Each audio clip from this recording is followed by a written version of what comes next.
जय Hind and hello guys, स्वागत है आपका आपके अपने YouTube चैनल ज्ञानदेह होस्ट में। और इस वीडियो में मैं आपको बताने वाला हूं बिहार तकनीकी सेवा आयोग यानी कि BTSC ITI इंस्ट्रक्टर भर्ती 2026 ऑनलाइन फॉर्म के बारे में, जहां पर आपको लेटेस्ट अपडेट के साथ में सभी प्रॉब्लम के हल सहित पूरा प्रोसेस बताया जाएगा। गाइज, अगर आपने अभी तक ये फॉर्म नहीं भरा तो आप यहाँ पर बाकी कैंडिडेट की गलतियों से सीख करके इस फॉर्म को भर सकते हैं ताकि आपका फॉर्म रिजेक्ट ना हो। चलिए शुरू करते हैं। अगर आपने अभी तक वीडियो लाइक शेयर नहीं किया हो तो कर दे और चैनल को सब्सक्राइब करके बेल आइकन ऑन कर ले। फिर जो लिंक वीडियो को डिस्क्रिप्शन में दिया है इसको आप ओपन करेंगे, आपको जानने को मिलेगा कि भर्ती 726 पोस्ट पर निकाली है और इसके फॉर्म आप लोग 15 मई 2026 तक भर पाएंगे। बात करें एप्लीकेशन फीस की तो सभी कैटेगरी कैंडिडेट को मात्र 100 रुपये फीस पे करनी है, चाहे आप बिहार स्टेट के हैं या फिर अन्य स्टेट के। और इसमें अन्य स्टेट के कैंडिडेट अप्लाई कर सकते हैं और उनको बस जनरल कैटेगरी के अंदर काउंट किया जाएगा। यानी कि अगर आप बिहार के अलावा किसी भी स्टेट से और आपकी कैटेगरी अपनी स्टेट के अंदर SC है, ST है, EWS है, OBC है, बट यहाँ पर आपको जनरल के अंदर ही काउंट किया जाएगा क्योंकि आपको रिजर्वेशन का कोई फायदा नहीं मिलेगा और आप जनरल कैटेगरी में compete करेंगे। अब आप जानेंगे कि कौन से ट्रेड के लिए कितनी वैकेंसी निकाली गई है। अप्लाई करने के लिए आपसे 10वीं और साथ ही जिस भी ट्रेड में आपको अप्लाई करना है उसी ट्रेड में ITI। साथ ही गाइज एज लिमिट चेक करेंगे, सैलरी इन्फॉर्मेशन दी गई है। अब ये सब इन्फॉर्मेशन जानने के बाद अगर आप इसमें अभी तक अप्लाई नहीं किए हैं और आप एलिजिबल है तो इंपॉर्टेंट लिंक के सेक्शन में आएंगे और अप्लाई ऑनलाइन लिंक ओपन करेंगे, आपके सामने वेबसाइट आ जाएगी। यहाँ पर आ जाने के बाद आपको इसमें ऑल नोटिफिकेशन एडवर्टाइजमेंट इस सेक्शन के ऊपर क्लिक करना है। देन आप यहाँ पर देख सकते हैं इंस्ट्रक्टर की वैकेंसी दी गई है। अब आपको जिस भी ट्रेड पर अप्लाई करना है आपकी मर्जी है, आप उसी के सामने जो अप्लाई का लिंक है उसके ऊपर क्लिक करेंगे। तो ये आपको डिसाइड करना है कि आपको किस पर अप्लाई करना है और फिर उसी के सामने अप्लाई के ऊपर क्लिक कर दीजिए। देन आपके सामने इस तरह से जानकारी आएगी और ये भी जानने को मिलेगा कि कौन सा ट्रेड आपने सेलेक्ट किया है, उस पर एज लिमिट क्या है, एज कब तक काउंट की जाएगी, साथ ही उस ट्रेड पर कितनी वैकेंसी है। इसके बाद गाइज आप रजिस्ट्रेशन इसके ऊपर क्लिक करेंगे। इस तरह का इंटरफेस आएगा, यहाँ पर इसको टिक कर देंगे और आई एक्सेप्ट इसके ऊपर क्लिक करेंगे। अब यहाँ से गाइज सबसे पहले आपको पर्सनल डिटेल में जो आपका नाम है 10th के सर्टिफिकेट के अकॉर्डिंग फिल करना है। उसके बाद जो भी आपका फादर नेम है वो भी आप यहाँ पर फिल कर देंगे। फिर आपको यहाँ पर आपकी माता जी का नाम एंटर करना है। उसके बाद जो भी डेट ऑफ बर्थ आपकी है वो आप सेलेक्ट करेंगे, पहले डे फिर आपका मंथ और जो भी ईयर है वो आपको यहाँ पर सेलेक्ट कर लेना है। इसके बाद आप आपका जेंडर सेलेक्ट कर लेंगे, आर यू मैरिड, अगर हाँ तो यस, नहीं तो आप नो करेंगे। उसके बाद सिटीजनशिप में आपको सिटीजन ऑफ इंडिया सेलेक्ट कर लेना है। रिलीजन आपका क्या है वो आप सेलेक्ट कर लेंगे। डोमिसाइल स्टेट यानी कि कौन सी स्टेट के आप निवासी है वो स्टेट आपको यहाँ पर सेलेक्ट करनी होगी। उसके बाद आपकी होम डिस्ट्रिक्ट कौन सी है वो आपको यहाँ पर सेलेक्ट कर लेना है। कास्ट कैटेगरी आपकी कौन सी है वो आप यहाँ पर सेलेक्ट कर लेंगे, जो भी आपकी कास्ट कैटेगरी है वो आप यहाँ पर सेलेक्ट कर लेना। फिर आप आपका मोबाइल नंबर देंगे, अपनी ईमेल ID यहाँ पर एंटर करेंगे। अदर डिटेल में पूछा कि क्या आप डिपेंडेंट ऑफ फ्रीडम फाइटर है यानी कि जो स्वतंत्रता सेनानी थे क्या आप उनके आश्रित हैं, उनके पोता पोती है, अगर हाँ तो यस, नहीं तो आपको नो करना है। फिर क्या आप विकलांग है और आपकी विकलांगता 40% या उससे ज़्यादा है, अगर हाँ तो यस, नहीं तो यहाँ पर भी नो करना है। फिर पूछा कि बिहार सरकार के कर्मचारी या फिर पूर्व कर्मचारी है या थे, चाहे वो संविदा वाले हो या फिर परमानेंट वाले, अगर हाँ तो यस, नहीं तो आपको नो करना है। फिर यहाँ पर गाइज आपको आपका जो परमानेंट एड्रेस है वो फिल करना है। तो नेम CO के अंदर जो भी आपका फादर का नेम है वो आप एंटर करेंगे। हाउस नंबर या फिर जो विलेज है वो यहाँ पर फिल करेंगे। स्ट्रीट नंबर या फिर जो आपका पोस्ट ऑफिस है वो आप यहाँ पर भर देंगे। उसके बाद ब्लॉक आपका कौन सा है वो आपको सेलेक्ट कर लेना है। पुलिस स्टेशन आपका कौन सा है वो आप यहाँ पर सेलेक्ट कर लेंगे। विलेज का नाम यहाँ पर आपको यहाँ पर सेलेक्ट कर लेना है। उसके बाद आपको यहाँ पर आपका जो पिन कोड है वो डाल देना है। अब आती है एकेडमिक क्वालिफिकेशन। तो गाइज यहाँ पर आपको बताना है कि आपने आपकी 10वीं कौन से बोर्ड से की है, जिस भी बोर्ड से की है वही बोर्ड आप यहाँ पर सेलेक्ट कर लेना। जो आपको यहाँ पर काफ़ी सारे बोर्ड के नाम देखने को मिल रहे हैं। उसके बाद ईयर ऑफ पासिंग, किस साल के अंदर आपने पास कर ली थी वो आप सेलेक्ट कर लेंगे। आपका रोल नंबर क्या था वो आप यहाँ पर एंटर करेंगे। एंड एवल्यूशन टाइप किसके अंदर आपके नंबर थे, marks, percentage, grade, point system, CGPA। तो अगर CGPA है तो आप CGPA सेलेक्ट करके यहाँ पर जो CGPA आपको आई थी वो ऑब्टेन्ड के अंदर डालेंगे और मैक्सिमम के अंदर आपकी टोटल CGPA डाल देंगे। परसेंटेज आपकी कैलकुलेट कर ली जाएगी और डिवीज़न आपकी क्या थी वो आप सेलेक्ट कर लेंगे। अगर आपके नंबर परसेंटेज में तो आप परसेंटेज सेलेक्ट करके जो भी आपकी परसेंटेज थी वो यहाँ पर डालेंगे और अपनी डिवीज़न सेलेक्ट कर लेंगे। जिनके नंबर 60+ परसेंटेज होते हैं वो फर्स्ट डिवीज़न के अंदर आते हैं, जिनके 45 से लेकर के 59 के बीच में रहते हैं वो सेकंड, और जिनके 33 से लेकर के 45% होते हैं वो थर्ड डिवीज़न में आते हैं। तो अगर आपको पता है आपकी डिवीज़न दिए गए इंस्ट्रक्शंस के अकॉर्डिंग तो आप यहाँ पर सिलेक्ट कर लेना। उसके बाद क्या आपने 12वीं भी की है, अगर की है तो आप इस ऑप्शन को टिक कर देना, और सेम वे में आप 12वीं की इन्फॉर्मेशन भरना जैसे कि अभी आपने आपकी 10वीं की भरी है। जैसे कि यहाँ पर आप बोर्ड नेम सेलेक्ट कर लेंगे, किस साल के अंदर आपने पास कर ली थी वो साल सेलेक्ट कर लेंगे, आपका जो 12वीं का रोल नंबर था वो आप यहाँ पर डाल देंगे, नंबर आपके किसके अंदर है वो आप सिलेक्ट कर लेंगे। फिर उसके बाद यहाँ पर आपको बताना कि आपकी कितनी परसेंटेज थी और डिवीज़न क्या थी वो भी आप सिलेक्ट कर लेंगे। अब आता है एसेंशियल क्वालिफिकेशन, यानी कि वो क्वालिफिकेशन जिससे कि आप इस पोस्ट पर अप्लाई करने के लिए एलिजिबल हो रहे हैं। तो यहाँ पर गाइज आपको क्या करना है, आपको इसमें अफर्मेशन में यस कर देना है कि हाँ मेरे पास ये वाली क्वालिफिकेशन है, और साथ ही आपको जो क्वालिफिकेशन यहाँ पर दी गई है एक बार इसको फिर से रीड कर लेना है, जहाँ पर बोला है कि आपके पास 1 या फिर 2 ईयर का ITI सर्टिफिकेट होना चाहिए उसी ट्रेड में जिस ट्रेड में आप अप्लाई कर रहे हैं। जैसे कि मैं अप्लाई कर रहा हूँ फिटर में, अगर आप किसी अन्य ट्रेड में अप्लाई करें तो अगर आपने उस ट्रेड में 1 साल का या फिर 2 साल का ITI किया तो आप अप्लाई करने के लिए एलिजिबल है। अब आपको यहाँ पर यूनिवर्सिटी कॉलेज इंस्टीट्यूट नेम, यानी कि कहाँ पर आपकी जो क्वालिफिकेशन है वो कर रहे हैं उस इंस्टीट्यूट का नाम आपको यहाँ पर डाल देना है। उसके बाद ईयर ऑफ पासिंग या फिर जिस ईयर के अंदर अभी आप है वो भी आप सिलेक्ट कर सकते हैं। फिर पूछेगी क्या ग्रेड सिस्टम था, अगर हाँ तो यस, नहीं तो आप नो करेंगे। अगर आप यस करें तो फिर आपकी जो परसेंटेज है वो यहाँ पर आपको डाल देनी है। अगर आप यहाँ पर नो करेंगे तो नो करने पर गाइज आपको ये सब इन्फॉर्मेशन भरने की आवश्यकता नहीं पड़ेगी।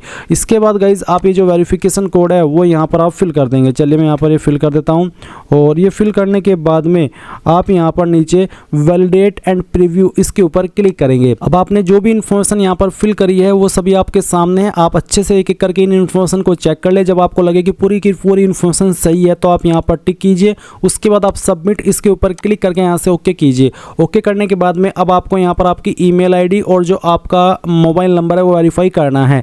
इसके लिए आप वेरीफाई ईमेल आईडी इसके ऊपर क्लिक करेंगे, आपकी ईमेल के ऊपर एक OTP जाएगा, वो OTP आप यहाँ पर डालिए और वेरीफाई के ऊपर क्लिक कर दीजिए। सेम वे में वेरीफाई मोबाइल नंबर के ऊपर क्लिक कीजिए, आपके नंबर के ऊपर एक OTP जाएगा, वो भी आप यहाँ पर डालिए और वेरीफाई के ऊपर क्लिक कर दीजिए। जैसे ही आपका मोबाइल नंबर और ईमेल आईडी वेरीफाई हो जाए तो आप व्यू रेस्टोरेंट स्लिप इसके ऊपर क्लिक करेंगे और आपके सामने यहाँ पर इस तरह का इंटरफेस आएगा। आप यहाँ से जो रेस्टोरेंट स्लिप है उसको प्रिंट कर सकते हैं, प्रिंटर न हो तो PDF के रूप में सेव कर लेंगे और बाद में प्रिंट करा लेना।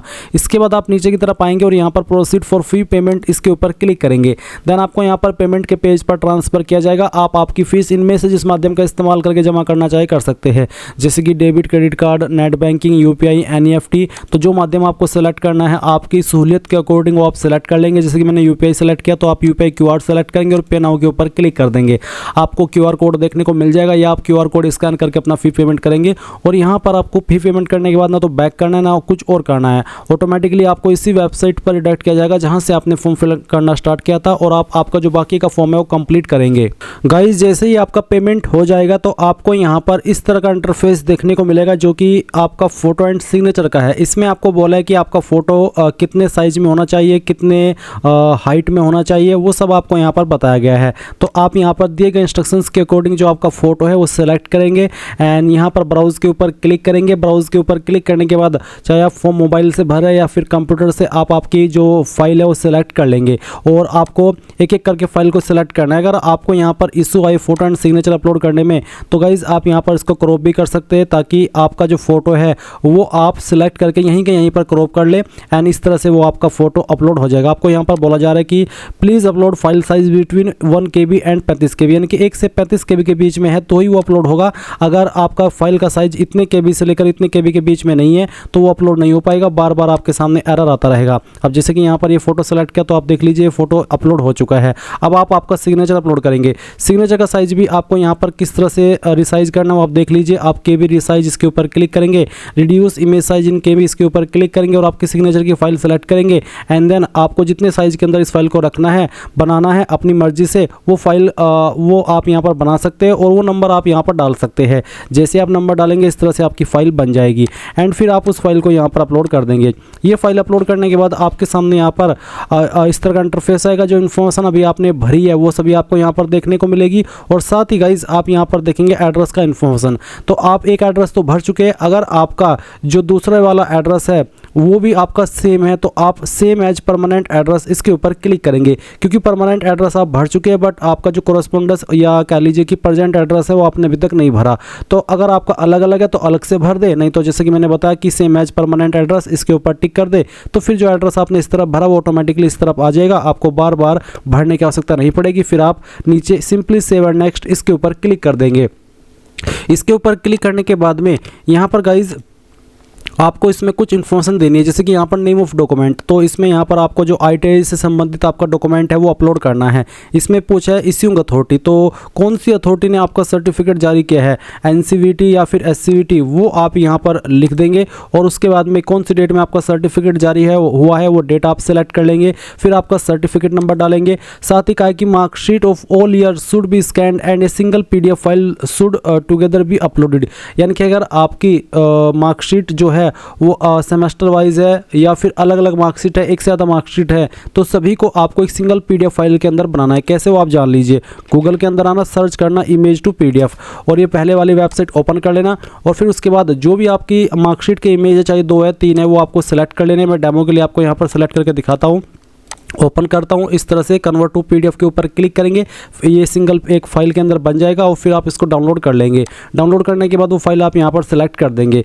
इसके बाद गाइज आप यहाँ पर देख सकते हैं नीचे मार्कशीट इशू डेट भी दी गई है। ऊपर तो है डिग्री इशू डेट और नीचे है मार्कशीट इशू डेट, तो आपको डिग्री इशू डेट अलग से भरनी है और मार्कशीट इशू डेट अलग से भरनी है। ऊपर आपको आपका डिग्री का सर्टिफिकेट अपलोड करना है और नीचे आपको यहाँ पर मार्कशीट अपलोड करनी है। तो गाइज ये चीज़ आपको समझ में आ गई। जैसे ही आप ये दोनों चीज़ अपलोड कर दे तो आप नीचे की तरफ आएंगे और जो आपकी अलग इन्फॉर्मेशन है वो आप यहाँ पर देंगे। जैसे कि यहाँ पर डॉक्यूमेंट ऑफ क्वालिफिकेशन में एज प्रूफ देना है, जिसमें कि आपको ये देना अनिवार्य है और आप इसमें आपका 10th का सर्टिफिकेट दे सकते हैं। तो आपको इश्यूइंग अथॉरिटी में बताना है कि आपका 10th का सर्टिफिकेट कौन से बोर्ड ने जारी किया है, जैसे कि BSCBN के बिहार बोर्ड या फिर CBSE या फिर UP या फिर जिस भी बोर्ड ने किया हो इश्यूइंग अथॉरिटी में उसी बोर्ड का नाम आप लिख देंगे, चाहे शॉर्ट फॉर्म में चाहे लॉन्ग फॉर्म में। इश्यूइंग डेट यानी कि सर्टिफिकेट आपका 10वीं का कब जारी हुआ है वो डेट आप सिलेक्ट कर लेंगे और अपना सर्टिफिकेट नंबर 10th का वो भी आप यहाँ पर डाल देंगे। अपलोड के ऊपर क्लिक करके आप यहाँ पर इस डिटेल्स को अपलोड कर देंगे। फिर आप यहाँ पर रेसिडेंस प्रूफ में डोमिसाइल सर्टिफिकेट अपलोड करेंगे जो कि देना अनिवार्य है।